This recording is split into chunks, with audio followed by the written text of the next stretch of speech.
Card Geeks. It is I, Nomah, back with another episode of Card Geeks. This is episode number 2, and I'm here with my awesome co-host, Hoosier. What's up, Hoosier? Hey Nomah, how are you, brother?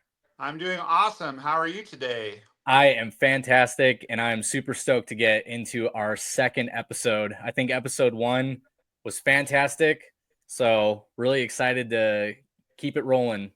Me too. And guys, thank you so much for checking out episode 1, where Hoosier interviewed me about my interview with Corbin Carroll. And we're going to see how granular we can get, because today I'm going to interview him about his interview with me. But I'm just kidding. Today I am interviewing him, but it's no longer related to the Corbin Carroll interview. Today I'm going to interview Hoosier about his channel and about him. And we're going to get to go behind the scenes at one of the hottest sports card YouTube channels, Hoosierpulls. And I'm so excited about this. So guys, if you're new to the channel, I have my own channel. Hoosier has his own channel. Make sure after you watch the video that you go check out our channels. Make sure to like and subscribe. It really helps our channel to grow. We're just a couple of normal guys who enjoy baseball cards and enjoy one another's company. And this show is all about talking about cards, talking about baseball, talking about other sports, talking about whatever's going on in the card industry. And we're starting out with giving you guys a look at what it is like to be a YouTube content creator. So Hoosier, I have a bunch of questions for you.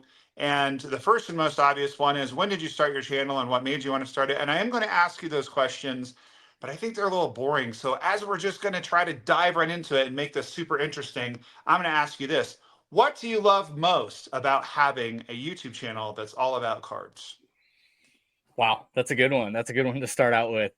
I would definitely say that the community has been the best part for me. I've been able to connect with so many amazing people from all walks of life and from all over the world, not just North America.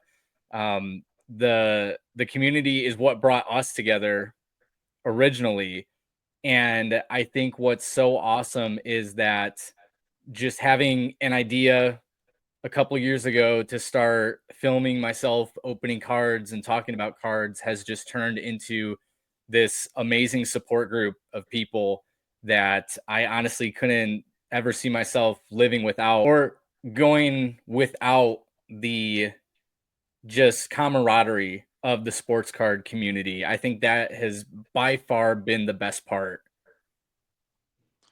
Yeah, and you have built a really extraordinary community as well. You know, anytime that I watch one of your videos and I see the comment section, it's really interesting to me to see how much support you get and also how positive everything is. So, a follow-up question, how have you built such a positive, engaged community on your channel? Thanks. Yeah, I always wanted to have a community where not only was everybody welcome, but I was creating content that was positive overall, and that I wanted to, there was, when I first came into the hobby, back into the hobby, there was a lot of negativity, especially with, COVID and scalpers, people waiting in line, people reselling cards, not, really being in it for collecting. So I kind of wanted to just shine a little light on the positive aspects of, hey, like there's regular people out there who love baseball. They love baseball cards and football cards and wrestling cards. And, we're not here to make money. We're not here to exploit anybody. We're here to just have a really good time. And I think that doing that just brought like-minded people to my channel. And like you said, that's one of the best things about my channel, in my opinion, is the community, and they're just so positive. They're so encouraging, and it's really fantastic to have. So, you mentioned the channel is a couple years old. Yeah. And when you started it, your intention was just to showcase a regular person opening cards and enjoying them and being positive. Tell me a little bit about your thought process around. I've noticed that you have a family friendly channel and that you don't curse, at least I've never heard you do so. You often will feature your kids in your videos. You talk about your normal life, your time in the Marine Corps, and aspects of your daily life. Did all of that come about rather organically, or was that intentional on your part, where you thought through ahead of time, these are some things I want to have on my channel and not have on my channel? It was honestly a little bit of both. I know that when I first started it, I definitely wanted to create a space, like I said, where everyone was welcome. I never wanted to, come off as someone who was cocky or, like you said, I don't swear on my channel. I really want it to be family friendly, and also with having my kids on there, I want my kids to be able to one day look back and go through the videos, and see their dad opening cards and having a good time. But ultimately, I think that there was definitely an idea that, hey, like I wanted to be, a positive role model. I didn't set out to be, an influencer or anything like Mhm. that, but I know there's so many kids in the hobby, and there's so many negative influences all around, not just from in the hobby space. Unfortunately, I've seen that everywhere. And so I really wanted to create a channel and community that was just welcoming and that people could feel safe and just enjoy the content that I put out there. Well, you've definitely succeeded in that, because I remember when the algorithm introduced me to your channel, I was really drawn to it because I appreciated how intelligent and articulate you are, how you keep the pace going. You always are having something to say as you're opening cards. There's not a lot of downtime or dead time, which unfortunately you have in some people ripping. But then there's also not the sort of obnoxious screaming and cussing and things of that nature. And so I think you've definitely achieved your goal. And I know for me, I just kind of wanted to see you rip, and I was really pulling for you to pull a big card. So I know you have a lot of fans, and you have a really awesome community, as you mentioned. Not to go negative, but just to kind of show the other side, Mhm. because people who don't create content don't necessarily know. What are some of the challenges of having your channel? Definitely when I started it, I expected there to be, trolls. I expected there to be negative comments, but not to the extent that I was receiving it, especially in the beginning. Um, I think one of the most challenging aspects is putting yourself out there on the internet, for everyone to not only see, but they're actively critiquing the quality of content that you're putting out there. Right. So I definitely, when I first started and when I go back and I watch some of my first videos, I'm like, this is terrible. Like, this is unbearable. Like, I kind of understand where certain people were coming from when they were, leaving less than nice comments. But that's always been a little bit of a challenge for me is, even today, I'll get random off the wall comments from people. And I would never say that it doesn't bother me because it always does, at least a little bit. But I always want to try to still be welcoming to that person and give them a second chance. And, maybe it came off the wrong way, like we talked about in our last episode. Sometimes people don't mean to come off the way that they do in a comment, and sometimes people are just like, oh, hey, like didn't mean it to be like that. But yeah, definitely early on, dealing with some of the hate comments, especially when you're trying to grow and establish, it's kind of like, oh, well, I'm doing this, just out of fun. And there's certain people who really seem to not appreciate it or like it. It's like, so do I just keep doing it? Do I give up? And that's where I would say that just keep doing what you love in every aspect of life, but specifically in content creation where you're exposed to everybody's opinion. Take the good with the bad. Sometimes the really negative stuff does have truth to it. Um, and it can be hard to find it. But I think that, if you're open and receptive and always looking to better yourself, then even those can be beneficial to you in the end. Awesome. Thank you for that thorough answer. And I'm sorry that anyone ever dogs you because having gotten to know you personally, you're just such a quality person and you just are trying to make the world a better place in everything you do, including your channel. So I'm sorry that you have to deal with that. And I think that you handle it with a lot of grace when it does come up. I Let's really go to appreciate some, that. yeah, of course, of Thanks so course. much. Let's go to something a little more fun. What's your favorite card that you have pulled on your channel? My favorite card that I have ever pulled would probably be it was 2022. I believe it was Topps Update Series. Everybody was chasing Julio and Bobby, and I remember I found hanger boxes really, really early, like 2 days before people were expecting to see them in stores. And I remember I just posted like a big hanger box rip, and I pulled the Julio Rodriguez home field advantage, and I think that was like one of the first times where, a lot of people saw the video and they saw like me pull a really, amazing card for that rookie class. And just like the feeling of, being able to open the product a little bit early and then hitting something huge, and that card's stayed in my PC because the memory is just, it's so incredible. Every time I look at it, I'm like, that was like a monumental, I think, just moment in the history of the entire channel. So probably definitely the Julio Rodriguez home field advantage. For sure.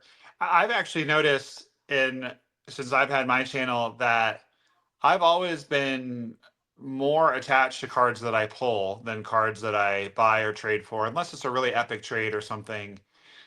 I've noticed that cards that I pull that the video then takes off, and I have a lot of growth in my channel or interaction with the fans because of that card. I've become even more emotionally attached to the card, and it sounds like that was the case in this one for you.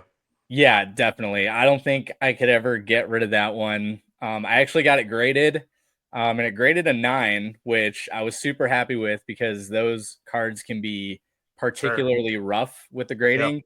But it was probably the happiest I've ever been for a 9. And that one's gonna, like I said, it's gonna stay in the PC forever. Nice. Now, would you say that that is your favorite card in your PC? No, not my favorite card. Probably one of my favorite modern cards that I owned. I actually set a couple aside here because I thought this question might arise. But my absolute favorite card in my personal collection is not a baseball card. It is. Let's see if I can get it. There we go. This is 2010 Wow. Topps Triple Threads. This is Tim Tebow. It is a rookie patch autograph. Um, I believe it's player worn because this is his rookie year. He hadn't played in a game yet. Sure. Um, I absolutely, and it's out of 25. Nice. I absolutely idolized Tim Tebow growing up, just because of like the workhorse that he was. I specifically remember I was at my grandma's house and they were playing LSU, and I remember Tim, he got the snap like in the shotgun and he just ran up the middle. And I remember him like running over one of the LSU linebackers. And I think I think I was like 9 at the time, and I was just like blown away. And I was like, this guy is awesome. So like from that moment on, I followed his career really closely. Like I loved, what he did off the field, with charity. He does something called Night to Shine, which it is a basically a prom night for kids with disabilities. Oh, wow. It's held all over the world, different venues. They host it all over, and it's completely free. And so just different philanthropy work and things like that he does just made me admire him even more. So that's my favorite card of all time in my PC. That one popped up on eBay a couple years ago, and I was like, this is the one. This is the one that I gotta have. I love that story. It sounds like he's one of your favorite all-time athletes as well. Definitely. Yeah. Now, slightly different question. So we have your favorite pull on the channel, your favorite card in your PC. What's the most valuable card in your PC slash what's the most valuable card you've pulled on the channel? So it would have been, I pulled a Dylan Cruz Bowman first. It was the green grass autograph Wow. from a blaster box last Wow. year. I ended up selling that one Uh-huh.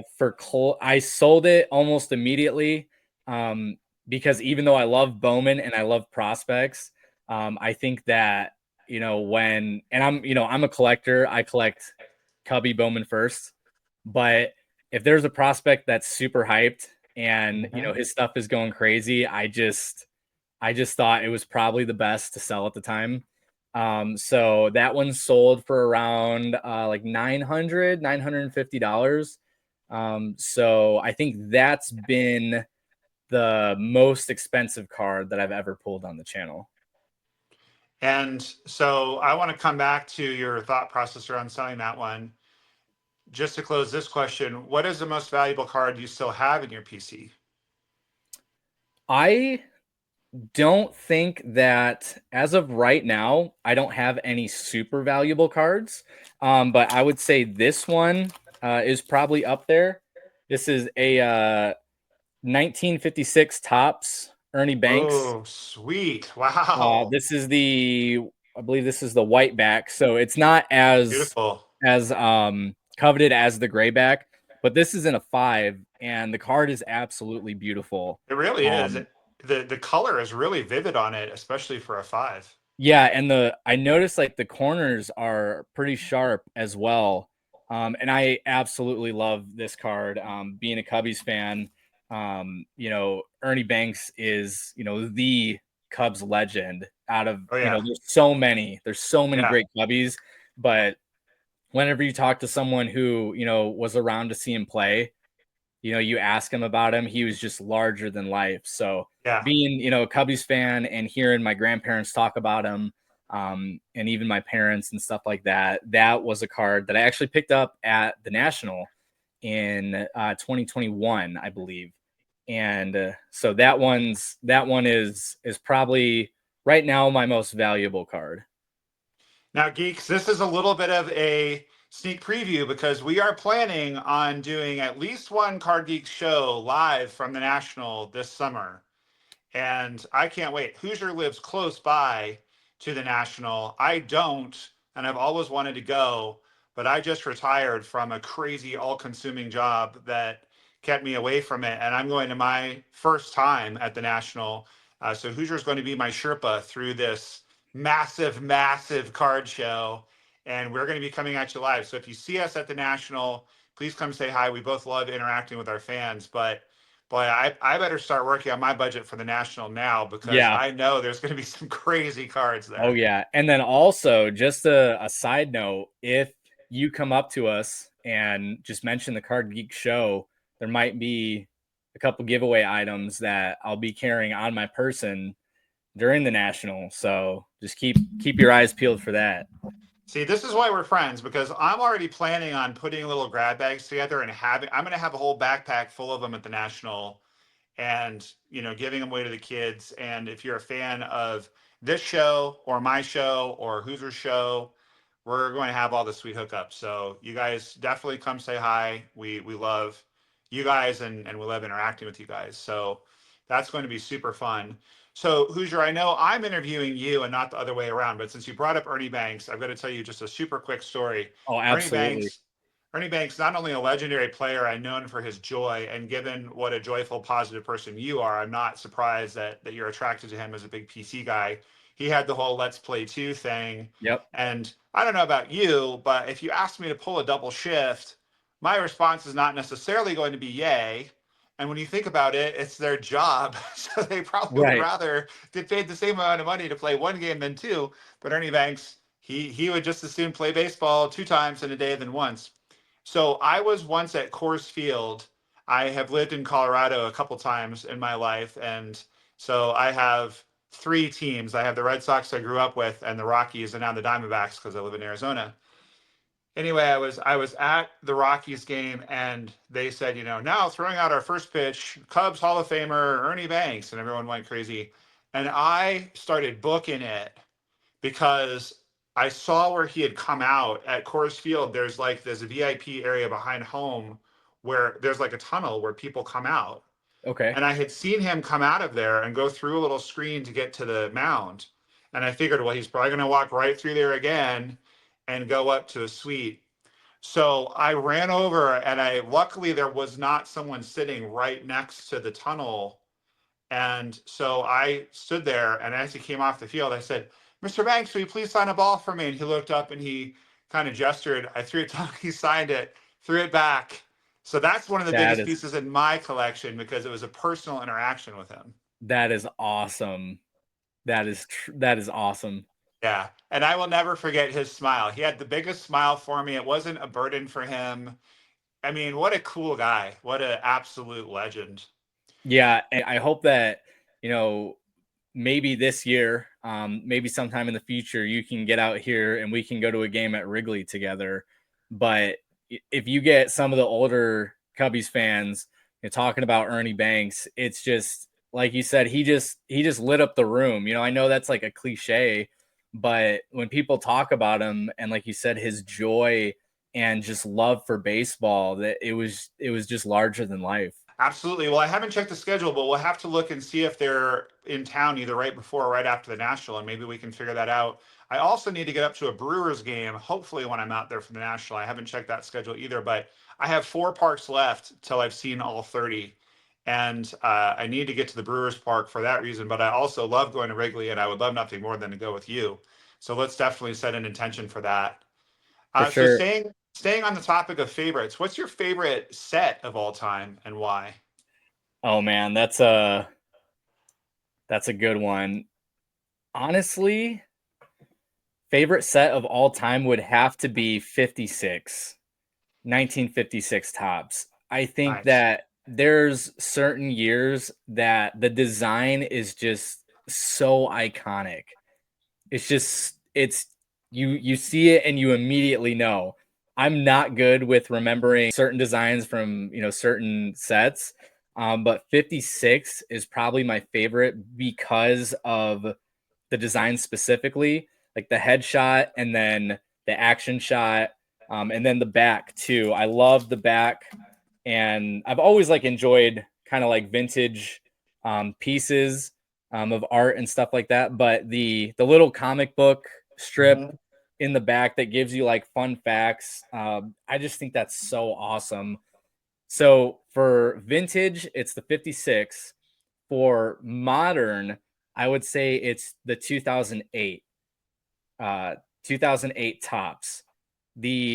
I absolutely love the design. The little circles at the top with the team name. I have quite a few Aramis Ramirez gold cards from 2008 Topps, and that's around the time I really started getting into baseball cards as a whole. Is around 2008. So 2008 definitely has a special place in my heart. Awesome. And you actually kind of inadvertently just mentioned one of the other things that I like about you as a collector and as a content creator and your channel is you do understand historical context and vintage cards as well as being really passionate about modern cards. And so guys, if you are just meeting Hoosier for the first time, please go check out his channel because it's really special how he has this really wide breadth of knowledge about baseball and its history and the history of cards as well. So, Hoosier, going back to your channel for a second, what do you wish that you had known when you started your channel that you know now? Or another way of asking that would be if you were a brand new content creator and watching us and going, geez, I wish that I could have a channel like they do. What would be your advice for you starting out or another person just starting out today? Yeah, that's definitely a great question. I would say that intentionality is one of the most important things to have, even if you're just doing this as a fun, just kind of stress relief. That's why I make videos. But when I first started, I kind of just bounced around from a bunch of different topics and ideas of videos, and certain ones did well and certain ones didn't. And that's just kind of the journey that you go through. But I feel that if I was much more intentional with learning how to improve the quality of my videos, if I was much more intentional with the descriptions of titles and thumbnails and how I worded things and design things, I think that there would have been much more significant growth in the beginning. Like every channel struggles in the beginning. There's always that struggle, but I Yeah. think that a lot of that headache could be eliminated just by really focusing on how you present both yourself and your content. Absolutely. I think that's right on the nose. And I really appreciate you mentioning that. And knowing you, I already know the answer to this question. But if someone was starting out or trying to figure out how to do this, would you be open to them reaching out to you or them asking you questions? Oh, absolutely. I know that we always say on our own channels as well as on this one to reach out, reach out through email. We have our emails posted in the descriptions, hoosierpulls@gmail.com. You can always shoot me an email and ask anything about baseball cards, about creating YouTube videos, and I would absolutely love to help anyone out because there were certain people that helped me out that I reached out to. We both have briefly talked with like Striker Breaks. I watched a lot of his stuff when I was first starting out, and I wasn't trying to copy him, but I was trying to learn and recognize what made him so successful. And he was really helpful in a few different live streams. He answered some of my questions for me, just off the rip, and he was really helpful in, I guess, helping me develop a mindset of, like I said, intentionality when making and creating videos. Yeah, he's an awesome guy. Jeff Wilson, sports card investor, another awesome guy. Shy City Pulls, we've talked about him. All of those are people. Josh over at KC Card Connection is another one who's super responsive and interactive. And do you remember actually how you and I first connected? I don't. Okay, because this is exactly what we're talking about, right? So we're recording this in March of 2025. My channel will be 2 years old in June. So in December of 2023, when my channel was about 6 months old, I was watching one of your videos and I commented, all I want for Christmas is for Hoosier to watch my video and comment on it. Do you remember that? I do remember. Yeah, I Yeah. do remember that now. And you did. And I went and found my wife and I was like, one of the guys who is my favorite content creators commented on my video and and then I remember, I'm sure you must have subscribed because then you started showing up somewhat regularly in my comments Yeah, and I was like, this guy is so cool. Like this is so awesome. And now we have a show together. So it just yeah, goes to show, boys and girls watching at home, anything can happen. Don't put any limitations on yourself or on your life because everything starts with an idea or an inspiration or a calling. And it's a matter of just putting in the time and also just not being afraid to put yourself out there. So I think it's notable and probably one of the reasons why your channel grew that you did put yourself out there to Striker and to Shy and to other people. And then you have been responsive to me and other fans of your channel as well. So a lot of it just I think has to do with, it's the Nike slogan, just do it. You just kind of do it. And then things kind of snowball from there. definitely. And it's super humbling for you to say that. And when someone comments, especially like in the way that you commented, it's just like it just made my day.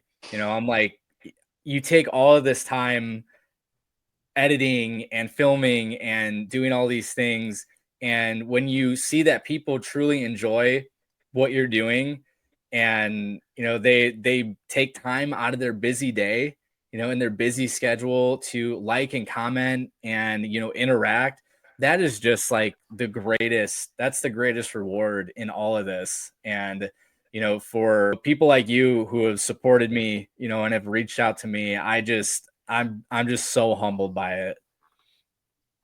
Well, I appreciate that. And I think that's one of the reasons why people like your channel is that you're also humble. And I mean, you've been extremely successful. I think you're up over 6,000 subs now, right? You are seen as a leader and someone whose content people really enjoy, but you stay very grounded and down to earth. And ironically enough, that's kind of part of your brand, but it's not really an effort for it to be your brand because you're just a genuine person. And I've gotten to know you as a friend. So I've gotten to know that.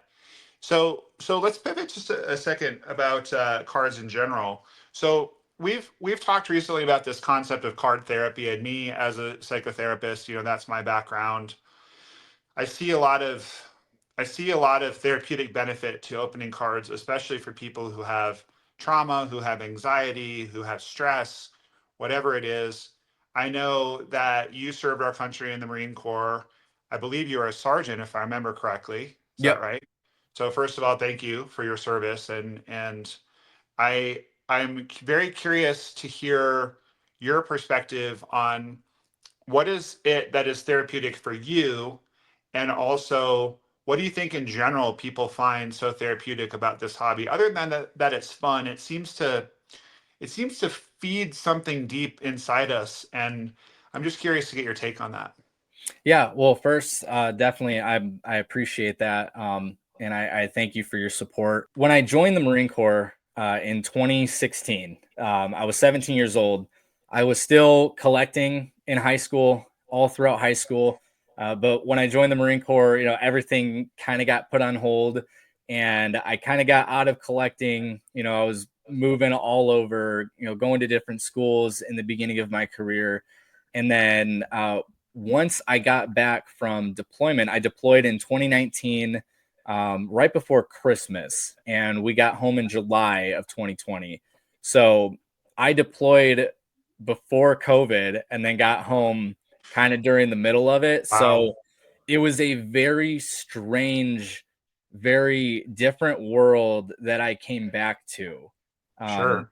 and so adjusting to that was very difficult for me, and cards were one of the things that really helped like take my mind off of all of the stress. I actually started opening a lot of Pokemon cards at that Hmm. time. I found it to be super fun. There was a little card shop in a strip mall in Jacksonville, North Carolina. It was called Palter's Sports Cards, and he had Japanese Pokemon cards that he would have a buddy send to him who was stationed in Japan. So Cool. he would always have these really cool Japanese sets, and they would always come out before the English sets. So my wife and I would always go there on the weekends, and he would always, give free packs. He would give out giveaways to the kids, and I found something that I was really missing, in that community. So it really started there with just having a sense of belonging and being like, hey, like we're a bunch of guys, who have experienced a lot of stress. We've experienced a lot of similar things throughout our careers in the Marine Corps, and being able to just get together and talk sports, and just be in this little space and hang out was something that I just looked forward to every single week. And so it kind of progressed. When I got out, I really had a difficult time transitioning from the Marine Corps to civilian life. Um, I had a plan at first, and they always say, a plan never survives first contact, and it did not survive first contact. Mm. So I was, I was going to school when I first got out, and then my daughter was born, and I had to find work, and I found work, and I wasn't feeling fulfilled in what I was doing. And throughout all of this, I was still collecting, and I actually had both my wife and my really good friend Chris, who's still in the Marine Corps. Chris, if you're watching this, huge shout out to you. They were both the ones who they were like, hey, you know, you should channel all of this into making videos. You Wow. already really enjoy it. You're, collecting cards, you're opening them, you're doing all this great stuff, but you should, start making videos.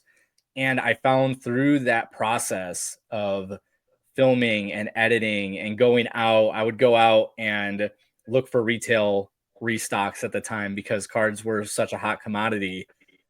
I just I just found a sense of purpose. Seems a little bit drastic, but it was definitely a new sense of purpose, Mm, because it didn't feel just like a hobby. It felt almost like almost like a job, but a much more rewarding job than, you mm, know, getting up every day and going wherever you go.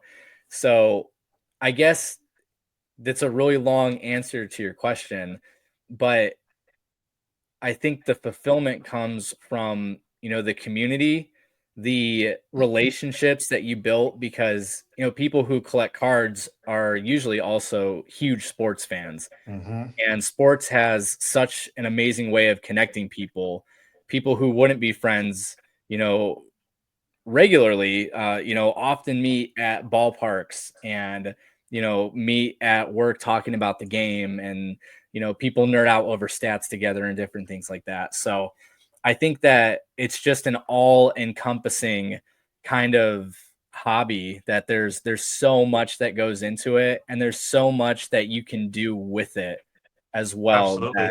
that leads to a lot of fulfillment. Yeah, absolutely. And I just was noticing myself having a pretty strong kind of emotional reaction to hearing you describe all that. I really appreciate you going to such depth about that. And what came up for me was I am not a veteran, but there are many veterans in my family, and I've worked a lot with veterans as a clinician. And something that seems to be very common is a sense of isolation. And the reason I'm feeling so emotional is because we actually lost a family member who took his own life after coming back. He couldn't get over, and what he said was like, I can't get over what I've seen and what I've done. And it makes me wonder. I'm thinking about all the clients I've worked with too, who just felt so lonely, and coming back and what you describe.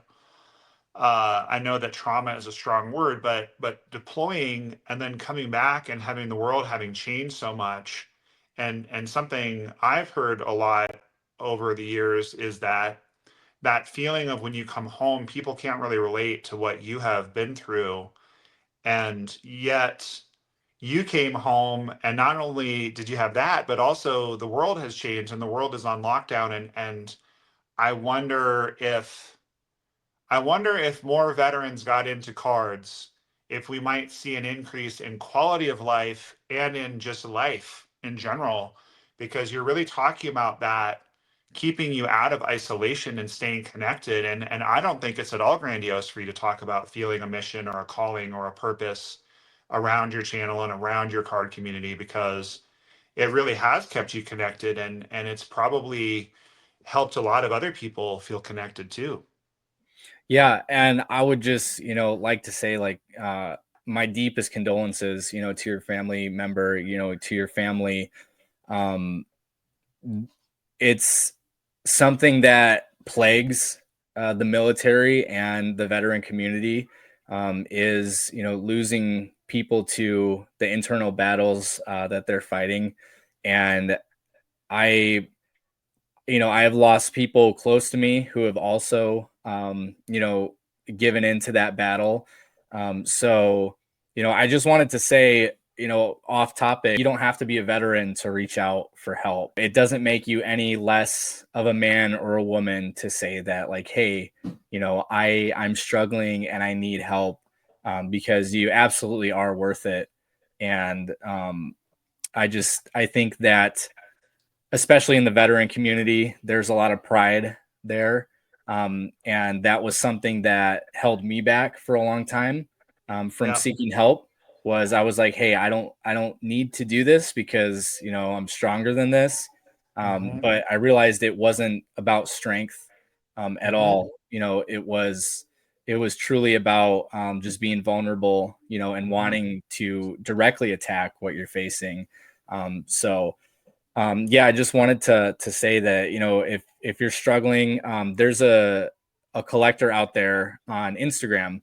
His name's DRC Collector, and he has documented his mental health battles and victories and losses throughout his page, and it's just been incredible to see. And he connects it with how cards have helped him a lot in his fight with mental health. So the cards are absolutely something that just can be so beneficial, to somebody in helping them, out of a dark place, and like you said, giving them a sense of purpose and fulfillment. Absolutely.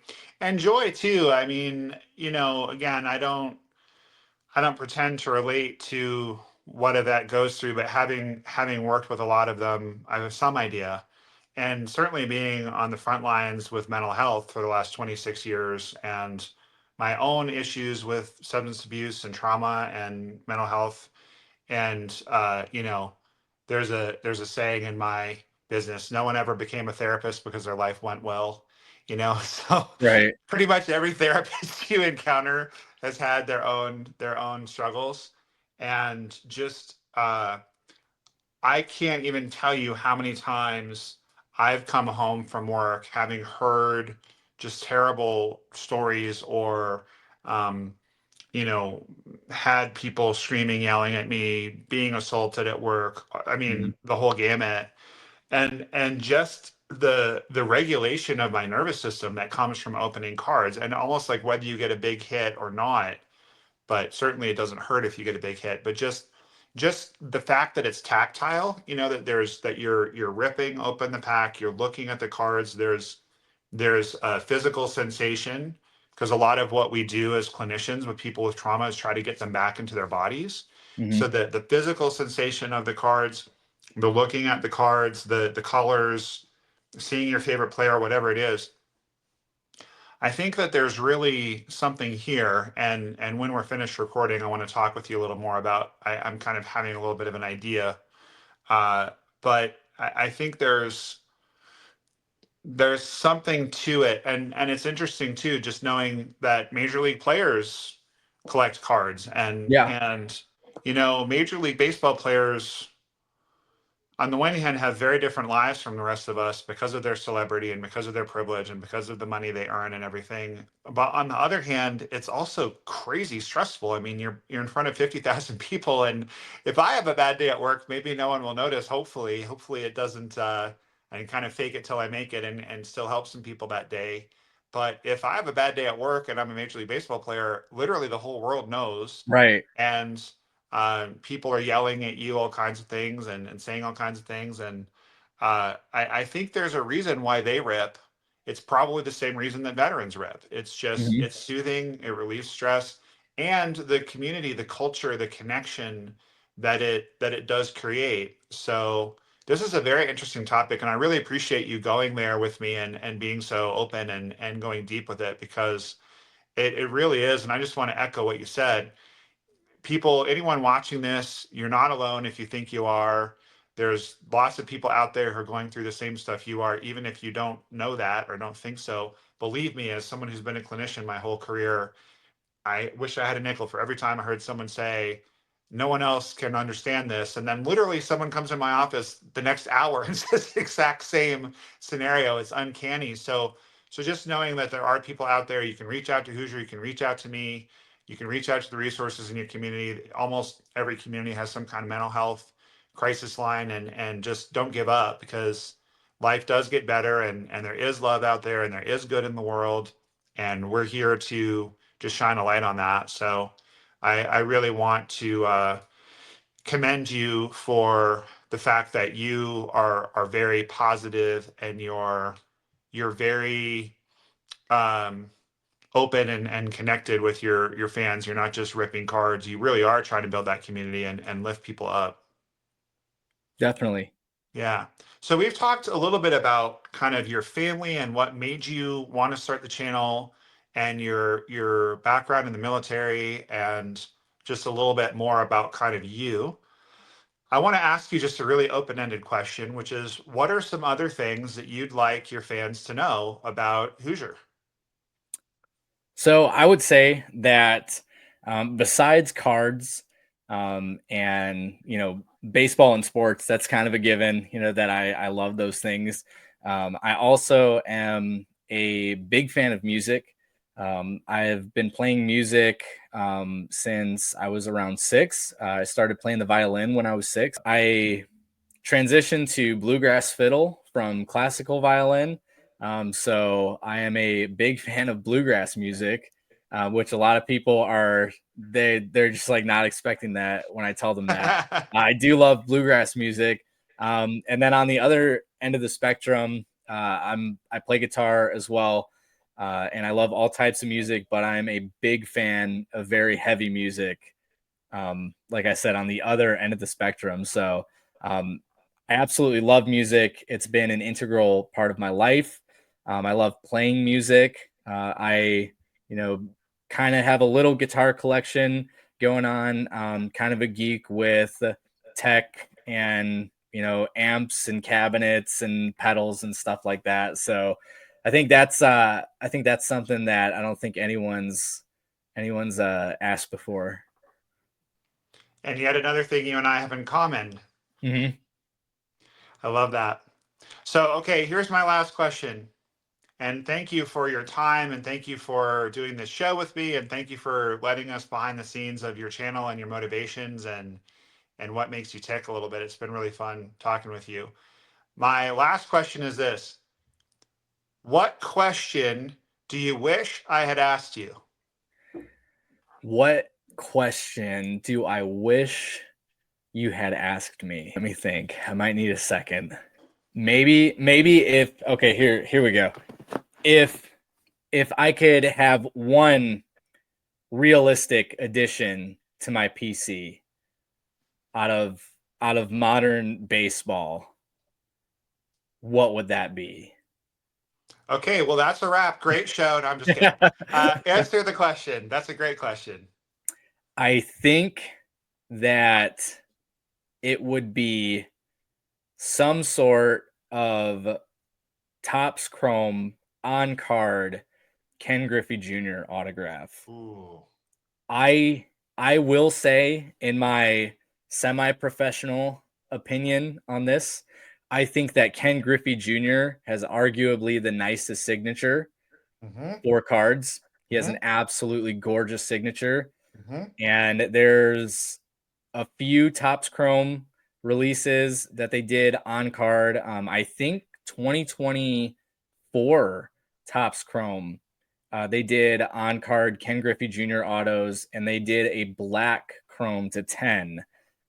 And just with the Seattle colors, obviously he's the kid. He's one of the most iconic players, to ever grace the field. I think that a Ken Griffey on card Topps Chrome auto would be my choice. All right, well, let's start visualizing and manifesting and Now drawing let's that in. put it Drawing out that into the in. sports card ether. Hey man, I pulled a Shohei out of a 25 out of a retail pack. If that can happen, anything can happen. Anything's possible. That's the best part of this.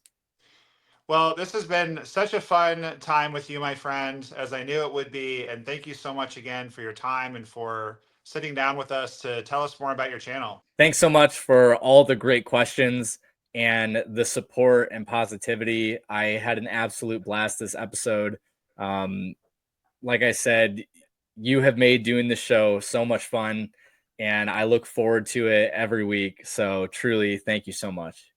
Oh, it's a joy. I'm so glad we're connected, and I hope that you guys out there are enjoying Card Geeks. And as Hoosier pointed out, criticism is part of the deal. We prefer that the criticism be constructive. So if there's something that we're missing, like if you don't like one of our backgrounds, or if you need one of us to speak up a little more, or if there's something you wish we would talk about more or less, please put it in the comments or shoot us an email, nomahlovesyah@gmail.com, hoosierpulls@gmail.com. And I'm going to go out on a limb because we need a channel, and I'm going to say it's going to be called hellocardgeeks@gmail.com. But let us know We are going to do special giveaways for people who suggest a topic for an episode. If we choose your topic, we will shout you out on the channel, and we will also send you something cool. But we really appreciate you guys joining us. We can't wait for the Card Geeks channel to keep growing, and we're just so grateful that you are choosing to take your time and attention and spend it on this show. Again, please check out Hoosier's channel. It's so awesome. It's just one of the most fun, positive, enjoyable channels out there related to sports cards. And I think that's a wrap, buddy. What do you think? Absolutely, brother. And likewise, hit up Nomah's channel, like and subscribe, show him some love and support like you guys do. You guys are awesome. And until next time, keep on ripping.